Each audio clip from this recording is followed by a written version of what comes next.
Welcome to H&HN Daily. I'm Susanna Hopsolin, Senior Editor for Hospitals and Health Networks magazine.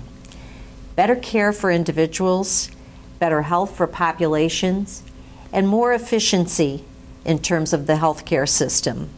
All these improvements hinge on improved communication between physicians and hospitals through the electronic health record.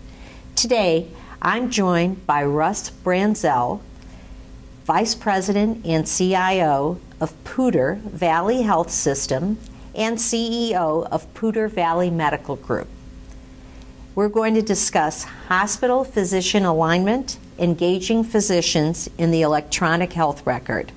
Welcome, Russ, and thank you for joining us today. Thank you very much for having me. Why is it more important than ever for hospitals and physicians to collaborate on the electronic health record? What we're seeing right now is truly a convergence of the medical world, all around the patient. And the fact that the traditional walls of a hospital being one setting and the physician outpatient setting being separate are really being just demolished.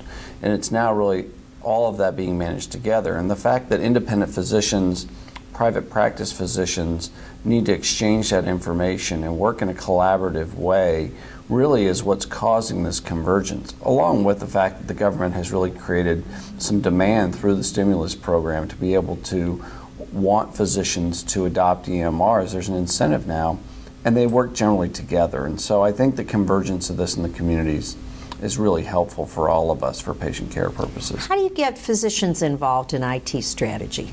Well, I think one is you have to ask. I think one of the keys is just truly asking physicians to be involved. Physicians are incredibly bright people. They've not necessarily always been trained in the disciplines of business, but they know how to run clinical practice far better than we do.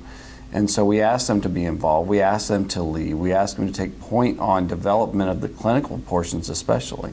Everything from care protocols to evidence-based medicine. And they generally will step right up and want to help. Have you ever found that there are things that don't work with your physicians? I think one of the things that really doesn't work is when we tell them how they're going to do their business, especially clinical world.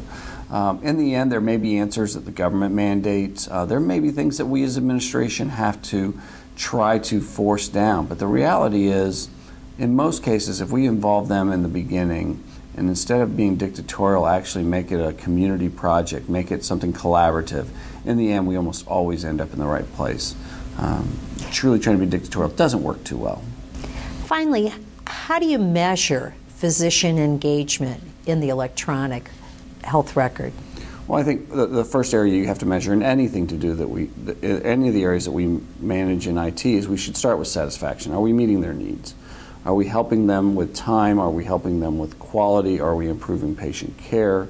And some of this is also just adoption right now. We know this is a steep learning curve, and in some cases it will get not better before it gets better eventually.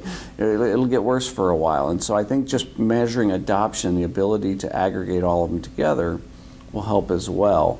But the first part is really, are we meeting their needs? And what about outcomes?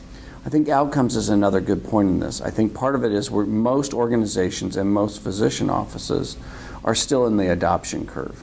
And so some of the outcome benefits will come later, but there are still some now.